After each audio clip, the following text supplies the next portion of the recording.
예수님의 이름으로 사랑하고 축복합니다. 반갑습니다.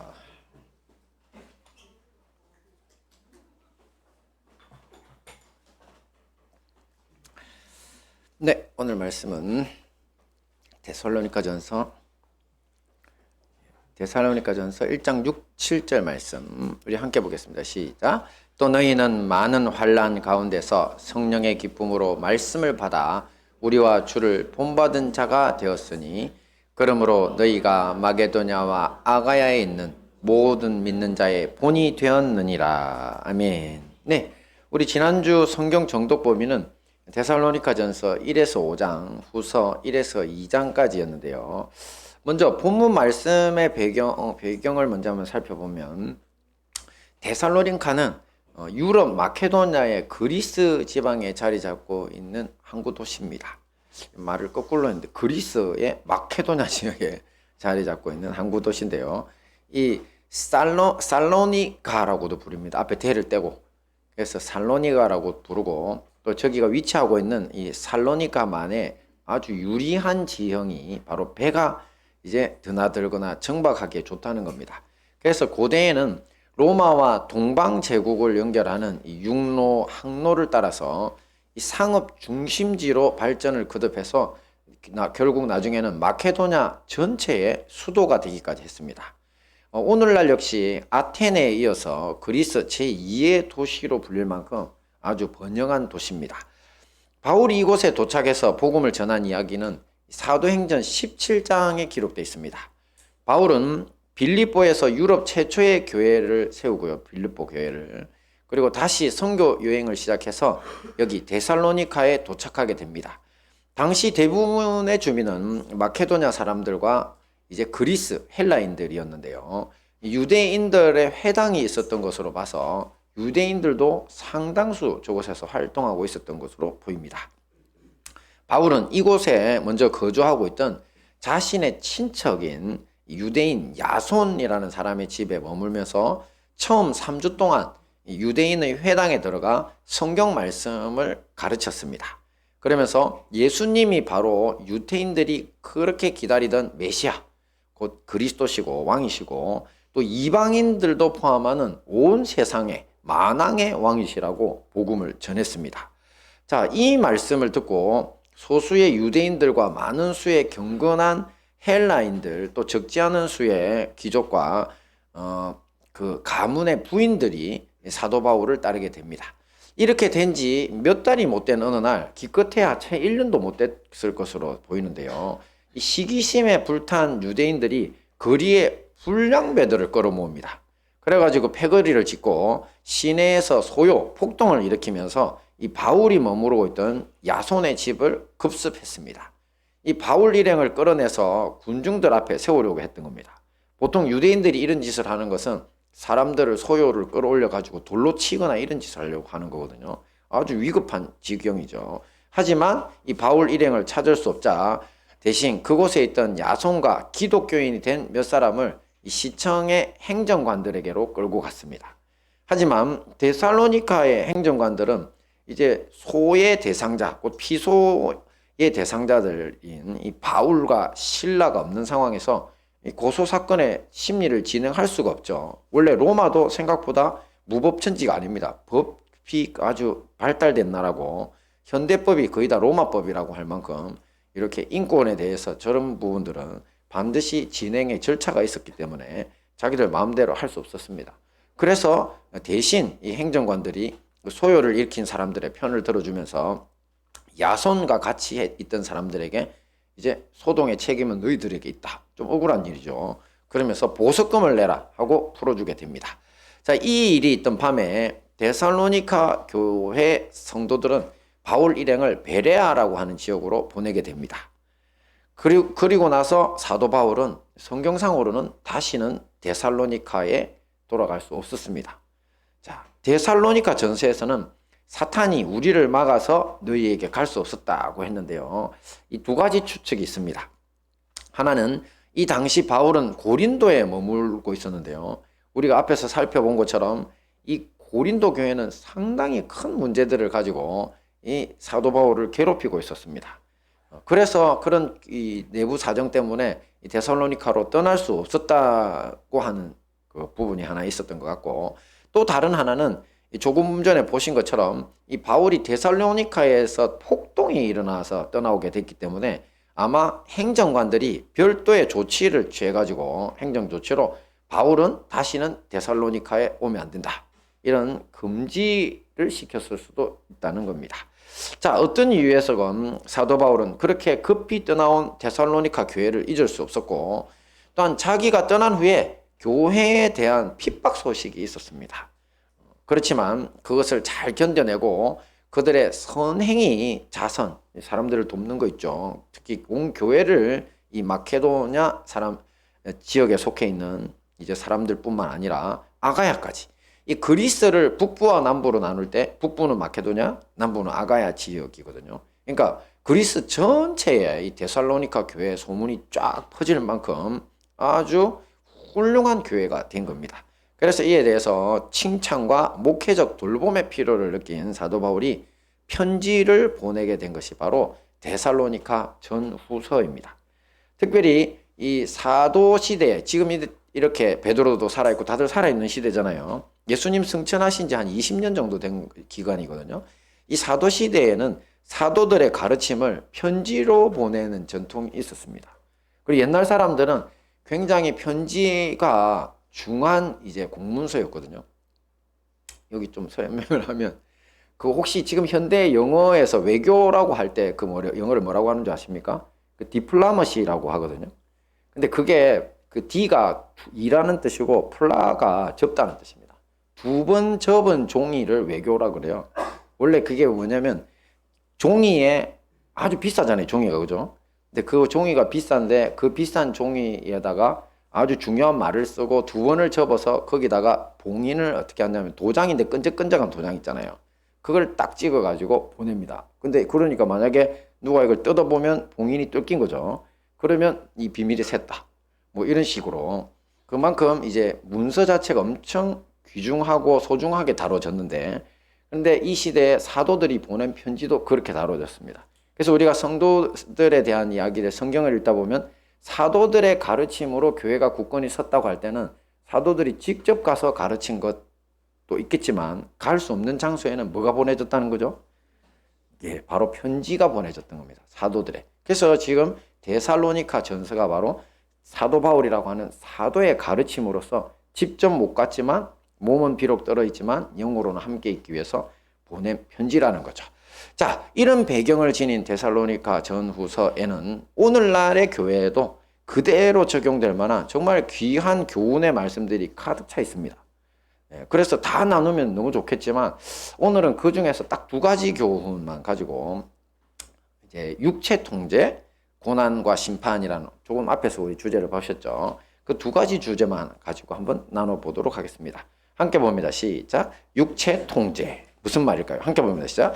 하나님이 우리를 부르심은 부정하게 하심이 아니요 거룩하게 하심이니 그러므로 저버리는 자는 사람을 저버림이 아니요 너희에게 그의 성령을 주신 하나님을 저버림이니라. 네, 이 말씀을 뒤에서부터 한번 해석하면 어떻게 될까요? 우리 안에는 하나님이 주신 성령이 계시다. 그죠? 그리고 그러니까 거룩한 삶을 살아야지 부정한 삶을 살면 안 된다. 이렇게. 약간 영어를 직역으로 번역해 놓은 거니까 영어가 사실 뒤에서 와야지 좀 확실하거든요. 영어를 번역해 놓은 게 아니죠. 우리 성경이 영어와 헬라어 원어를 도움을 받아 했는데, 이제 영어가 원래 헬라어의 영향을 엄청 많이 받았거든요. 그 어순 같은 것들이.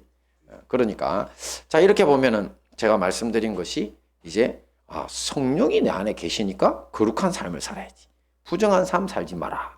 근데 이런 것들을 직접적으로 이제 대상으로 하는 부정한 삶이 있습니다. 그 부정한 삶이 사실 문맥상 뭐냐면 성적인 거룩함에 대한 이야기입니다. 자, 이탈리아 아시시라고 하는 지역에 이제 한 성자가 한 명 있었는데요. 아시시의 성자. 어디서 많이 들어봤죠? 그 세계사에도 가끔 나오는데 성 프란체스코입니다. 자, 이분이 자기 몸을 뭐라고 불렀냐면 당나귀 형제라고 불렀습니다. 자기 몸을 당나귀 형제라고.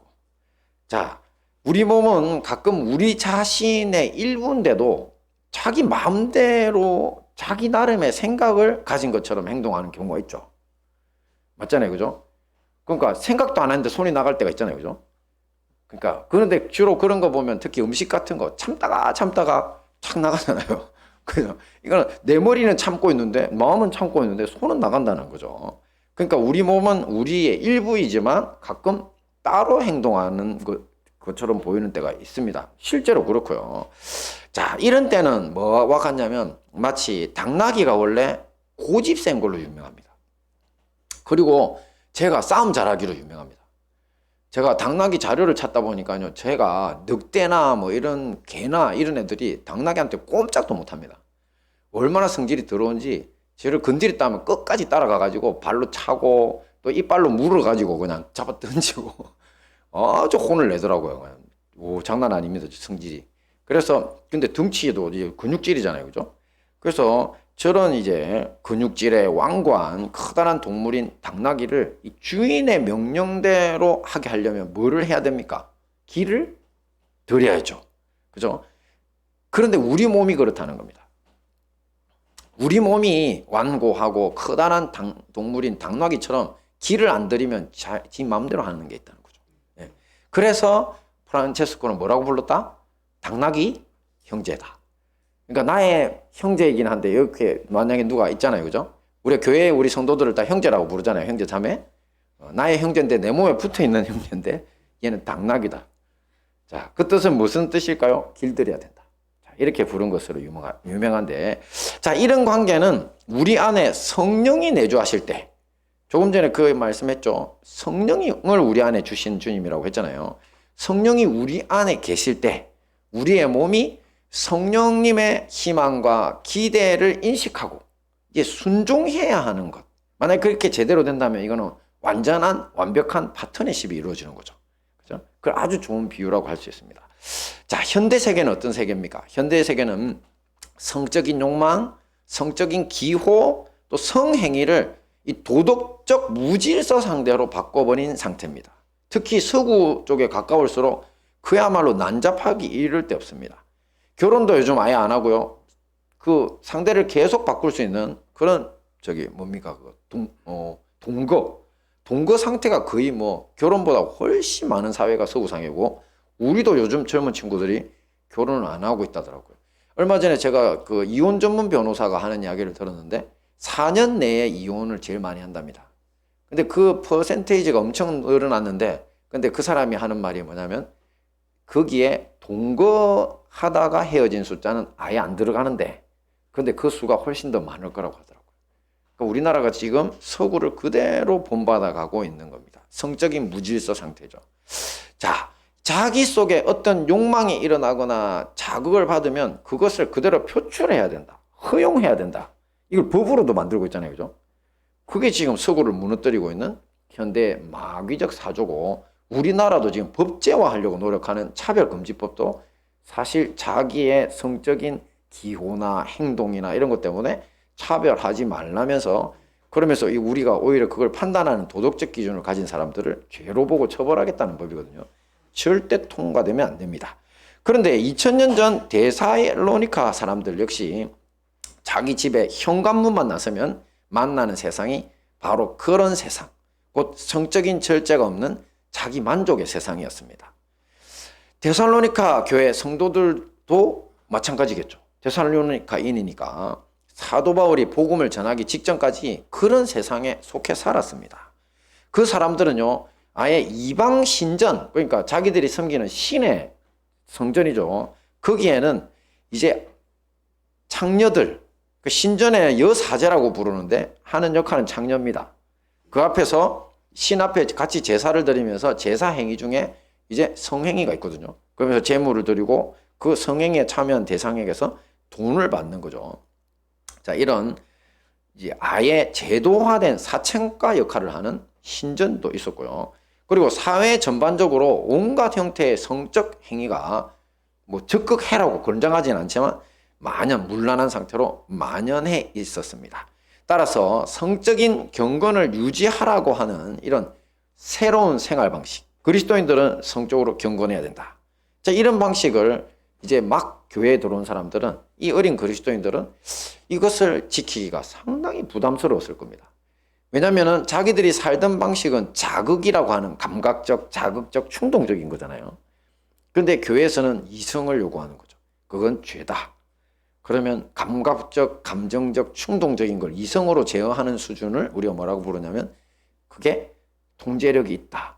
셀프 컨트롤, 절제라고 하거든요. 근데 이게 절대 쉬운 것이 아닙니다. 그래서 사람들이 어린 사람들일수록, 그리고 자기 자신을 통제하지 못한 사람들일수록 이성적이지 않고 충동적인 이유가 이런 것들이거든요. 그래서 그렇게 충동적인 인생을 살던 데살로니가 성도들은 참 힘들었을 것이다. 길들여지지 않으니까. 하지만 사도 바울은 어떻게 해라?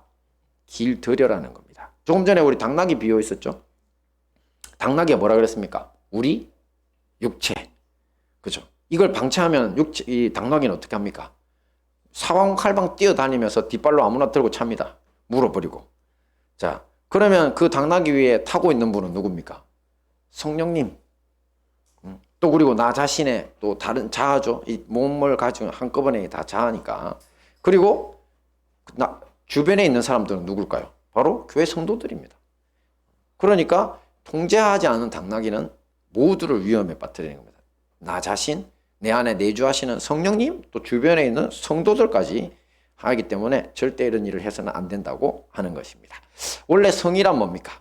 아주 지혜로운 창조주께서 주신 좋은 선물이죠. 생명의 선물입니다. 그래서 우리가 이 자리에 있는 겁니다. 우리 부모님과 또 여러분들이 다 그런 아름다운 성에 의해서 탄생한 사람들이거든요. 자, 그러니까 이 생명의 재창조와 또 부부의 사랑이라고 하는 아주 가치 있는 목적을 위해 우리에게 주신 겁니다. 근데 이 자기 만족만을 유일한 목적으로 삼고 있는 요즘 세상, 그 당시 세상도 똑같았다는 겁니다. 그런 세상에서는 이 성욕 같은 쾌락적 욕망을 길들이라. 들어본 적도 없는 이야기입니다. 우리가 알고 있는 유명한 플라톤이니 뭐니 하는 철학자들 있죠? 다 동성애자들이었습니다. 그리고 그것도 자기 젊은 제자들과 동성애 관계를 맺는 것을 자기들과 영적 교감을 얻는 것이라고 우리가 대학교 가서 이제 법철학 시간에 배웠는데 다들 경악했습니다. 놀라운 일이죠. 그러니까 이거 사람들은 이런 말을 들어본 적도 없는 겁니다. 성적인 욕망을 제어해라. 자, 그런데도 사도 바울은 하라는 거죠. 그러면서 이것을 구체적으로 실천하기 위한 분명한 가르침을 말씀으로 편지로 보내 안에 들어 있습니다. 함께 봅니다. 시작. 하나님의 뜻은 이것이니 너의 거룩함이라. 곧 음란을 버리고. 자, 음란은 해도 된다 안 된다? 안 됩니다. 제가 옛날에 있던 교회 그 전도사님이 자기가 포르노 테이프를 본다고 성도들 앞에서 이야기를 했다가 난리가 난 적이 있습니다. 왜 어땠어요? 이러더라고요. 안 됩니다, 여러분. 음란한 것을, 그것도 목회자가. 그러니까 그분은 하나님의 말씀을 연구하기 전에 도덕적인 문제부터 해결을 해라. 이렇게 해가지고 아주 고생했습니다. 목사만 그런 게 아니고요. 전도사만 그런 게 아니라 우리가 다 음란을 해도 된다, 안 된다? 안 됩니다. 금기사항입니다. 분명히 이야기했죠. 다음 봅니다. 시작. 각각 거룩함과 존귀함으로 자기의 안에 대할 줄을 알고 하나님을 모르는 이방인과 같이 세욕을 따르지 말고. 네, 즉 결혼 관계를 넘어서는 성적 접촉은 금지라는 겁니다. 그래서 자기의 아내나 남편이 아닌 새로운 상대나 또 새로운 쾌락을 찾는 이런 욕망, 미친 거죠. 광기라고 표현하면 이제 좋게 표현한 거고 쉬운 말로 미친 것입니다. 이런 것들은 절대 허용되지 않는다는 거죠. 다음 봅니다. 시작. 이 일의 분수를 넘어서 형제를 해하지 말라. 이는 우리가 너희에게 미리 말하고 정언한 것과 같이 이 모든 일에 주께서 신원하여 주심이라. 네, 6절 상반절은요. 이런 거 약간 은유라고 하는데요. 분수를 넘어 형제를 해하지 말라고 하는 건 뭐냐면 아마도 다른 사람의 배우자를 교묘하게 가로채는 사람들. 남자든 여자든 남의 배우자를 꼬셔가지고 성행위를 맺는 그런 사람들 있잖아요. 그런 사람들을 애둘러서 표현한 것으로 보이고요. 그런데 6절 하반절에 뭐라고 해놨습니까? 주께서 신원하여 주신다고 했죠. 근데 신원이라고 하는 건요, 원한을 갚아준다는 뜻입니다. 그러니까 이 모든 가르침이 하나님께로부터 온 것일 뿐만 아니라, 왜냐하면 그런 일을 당한 상대 배우자에게는 참으로 억울하고 원한이 생길 일인 거죠. 이제 이런 사람들에게는 주님의 심판이 바로 뒷받침될 거라는 겁니다. 그러니까 명심해라. 자, 그런데 이런 심판은 사실 하나님의 마지막 때에 행하는 심판만 있는 게 아닙니다. 사실 이 불건전한 성적 쾌락을 추구하다가 건강한 결혼 관계를 망쳐버리는 사람들은요, 그들이 받게 되는 심판이 있습니다. 뭐냐면 바로 불행한 인생입니다. 결혼 관계가 깨지면서 현재의 삶에도 예견되어 있는 심판을 받게 된다는 거죠. 그러니 사도 바울은 절대 우리 몸을 하나님 앞에 거룩한 지체로 사용하라고 교훈을 준 겁니다. 두 번째 교훈 봅니다. 시작. 고난과 심판. 함께 보면 시작. 또 너희는 많은 환난 가운데서 성령의 기쁨으로 말씀을 받아 우리와 주를 본받은 자가 되었으니 그러므로 너희가 마게도냐와 아가야에 있는 모든 믿는 자의 본이 되었느니라. 그렇습니다. 지금 사도 바울은 그동안 데살로니가 교회가 환난, 그러니까 고난이라는 말의 다른 표현이거든요. 아주 심한 핍박과 어려움을 당했지만 굳건히 이겨냈을 뿐만 아니라 마케도냐와 아가야, 아까 말씀을 드렸죠. 그리스 북부가 마케도냐, 남부 아래가 아가야. 이 그리스가 엄청 큰 땅입니다. 어마어마하게 큽니다. 그래서 그리스 여러분 세계사 배울 때 도시 국가들이 있었다 했죠. 뭐 아테네니 뭐니 다 들어보셨죠.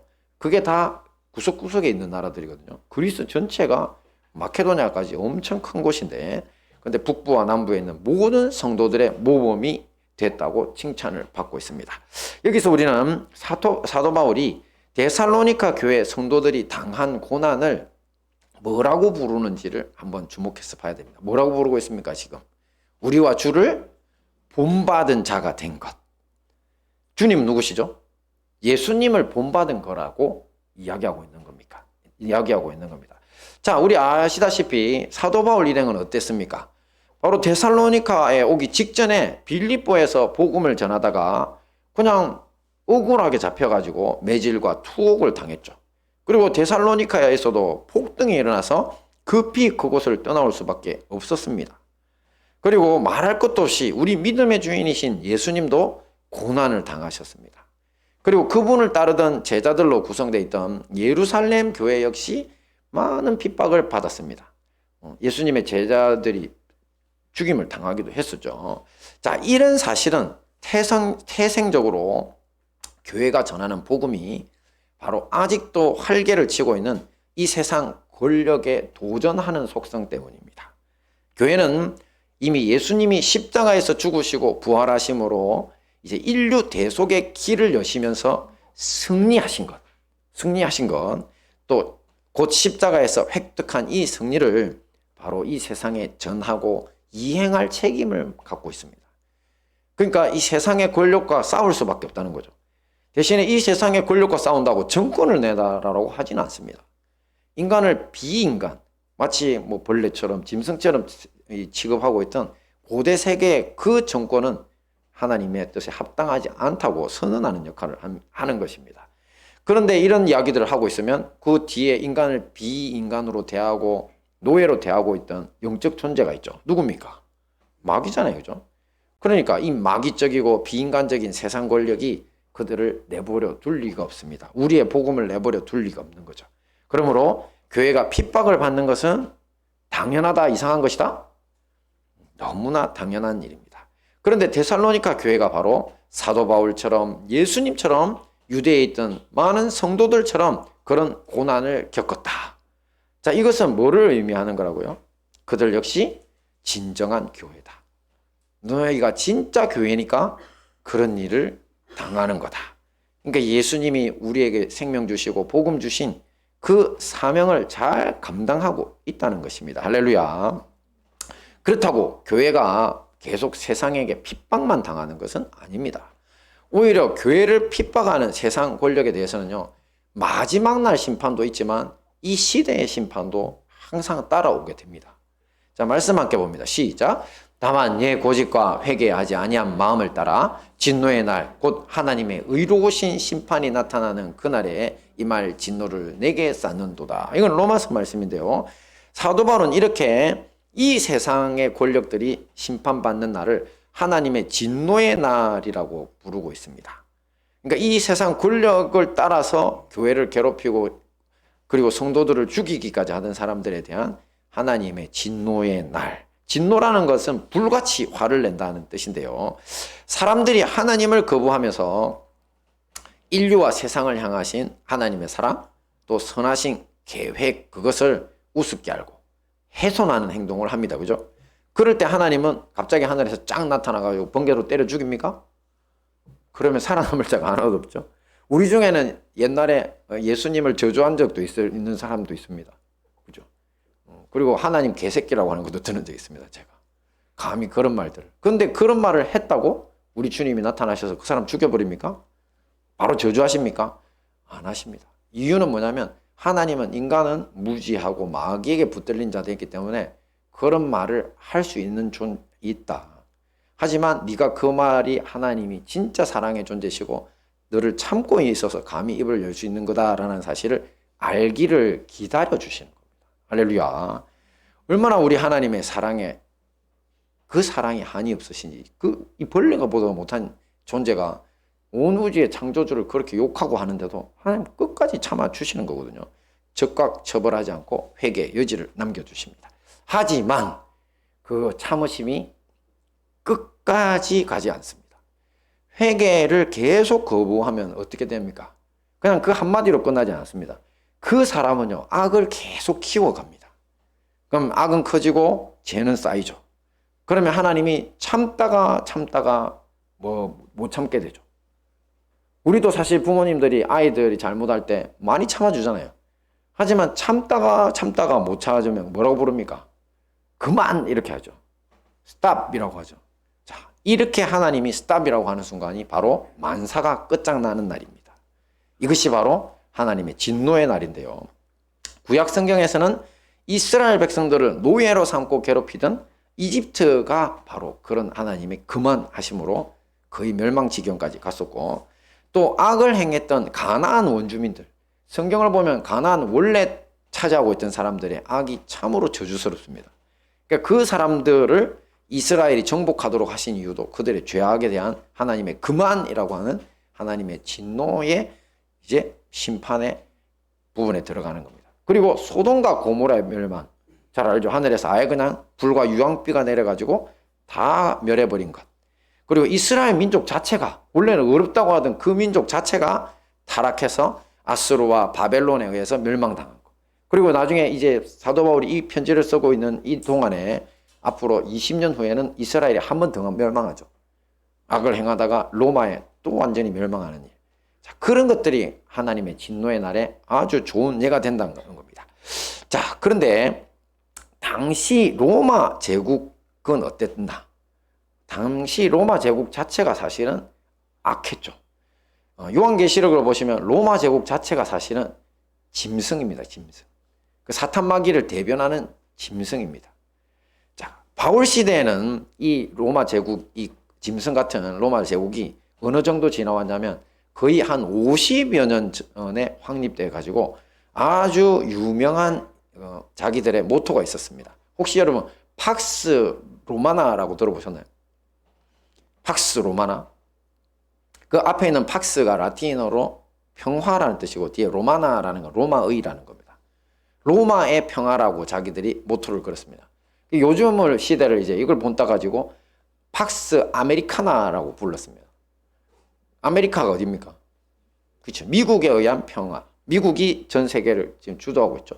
근데 이제 거기에 대해 가지고 이제 팍스 시네카를 외치는 자들이 있었는데, 시네카가 뭐냐면 차이나의 다른 말입니다. 중국이 앞으로 차지할 거라고 했는데 지금 중국 차지 못하죠. 중국 공산당은 멸망받아야 될 붉은 짐승 중에 하나입니다. 절대 하나님이 걔네들이 세계를 지배하도록 내버려 두시지 않을 겁니다. 자, 어쨌든 이 시대에 자기들이 온 세상에 의해서 평화를 다 하고 있으니까 평화를 유지하고 있다. 로마가 최고다. 그러니까 앞으로 이것도 역시도 별탈 없이 유지될 거다. 그러면서 모토를 만들었는데 그 모토가 뭐냐면 평화와 안전입니다. 로마 제국의 모토가 뭐라고요? 평화와 안전. 그러니까 자기가 있는 동안, 자기 나라가 있는 동안에는 온 세계가 다 평화와 안전이라고 강령을 제시했습니다. 하지만 사도 바울은 이것을 신뢰하지 말라고 합니다. 함께 봅니다. 시작. 그들이 평안하다 안전하다 할 그때에 임산한 여자에게 해산의 고통이 이름과 같이 멸망이 갑자기 그들에게 이르니니 결코 피하지 못하리라. 저 멸망은 하나님의 진노의 날입니다. 로마가 얼마나 더럽고 악했는지 고대사를 연구해 보면 참으로 악한 제국이었습니다. 근데 저기 평안이 평화거든요. 자기들이 금방 말했던 로마의 모토 평화와 안전에 대해 사도 바울이 바로 공격하는 겁니다. 자, 그런데 이 일은 어떻게 되었냐면 세상이 곧 격동기로 접어들 거라는 예언입니다. 예언. 그리고 사방에서 공포와 파괴가 일어날 거니까 여자에게 해산의 고통이 이름과 같이 여성에게 있어서 일생일대 최대의 고통은 해산입니다. 그거 아시죠, 여러분? 지난번에 제가 그 여성이 아이를 낳을 때 구조를 이야기했잖아요. 그냥 우리가 생각하는 것처럼 뱃속에서 나오지 않습니다. 걔가 머리가 찌푸라져서 나옵니다. 그리고 엄마 골반에서 몸을 털고 또 털어가지고 비틀어가지고 나오는데 그 모든 과정이 다 아이에게도 고통이지만 산모도 인생에서 최고의 고통이랍니다. 그래서 여성이 힘을 쓸 때 아이를 낳을 때 쓰는 그 힘이 자기 일생일대에 제일 강한 힘이라더라고요. 그래서 엄마들이 힘이 센 겁니다. 할렐루야. 엄마들이 힘 셉니다. 그러니까 인생에서 한 번도 경험 못한 그걸 갖다가 애를 2번 놓았으면 3번 놓으신 분은 더 강하겠네요. 우리 중에 3번 놓으신 분들 있죠. 네, 할렐루야. 네. 그 힘이 다 자녀를 낳는 데서 나온 겁니다. 근데 이게 고통입니다. 일생일대 최대의 고통입니다. 자, 그런데 그런 파괴가적인 고통이 그 나라에 로마 제국 전체에 임할 거라는 예언입니다. 자, 이 예언은 어떻게 됐을까요? 이 데살로니가 전후서 이 편지에다 써놓은 이 예언이 그리 오래 안 갔습니다. 한 20년 만에. 20년 오래 세월 아닙니다, 여러분. 금방 갑니다. 예, 여러분들 지금 20살 된 사람들 그리고 30살 된 사람한테 물어보세요. 20살 시절 기억나느냐고 물어보세요. 잘 안 나요. 금방 옵니다. 저는 20살이 더 이제 기억 안 납니다. 하나도. 금방 옵니다. 근데 20년 만에 이 경고가 바로 현실이 됩니다. 바로 AD 69년에 네로 황제가 자살한 후에 그 한 해만 로마 제국 전체에 황제가 몇 명이 들었은 줄 아십니까? 4명이 들었습니다. 들어와가지고 암살당하고 들어와서 암살당하고 그러니까 그 대단하다는 로마 제국의 황제가 암살을 당하기를 몇 번 했다고요?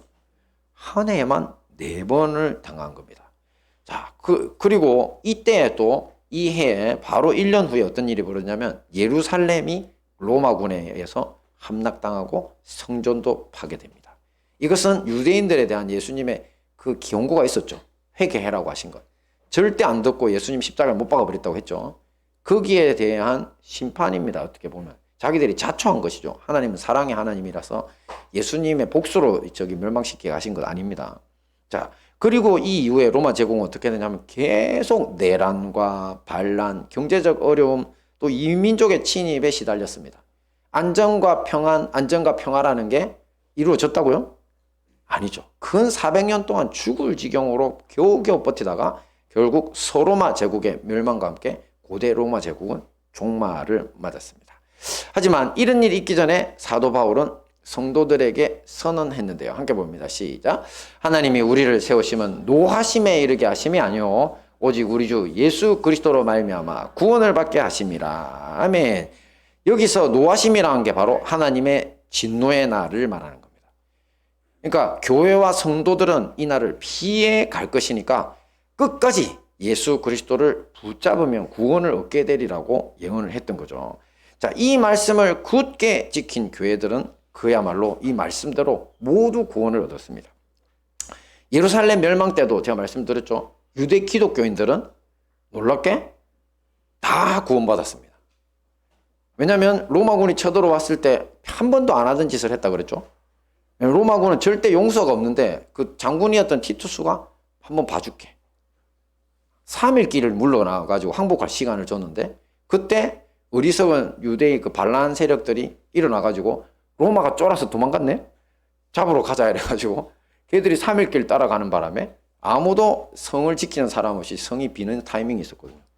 그때 기독교인들은 항상 예수님이 뭐라 그랬습니까? 군대가 예루살렘 성을 둘러싸는 걸 보거든 다시는 자기 옷이나 뭐를 가지러 돌아가지도 말고 무조건 산이나 들로 도망가라 그랬죠.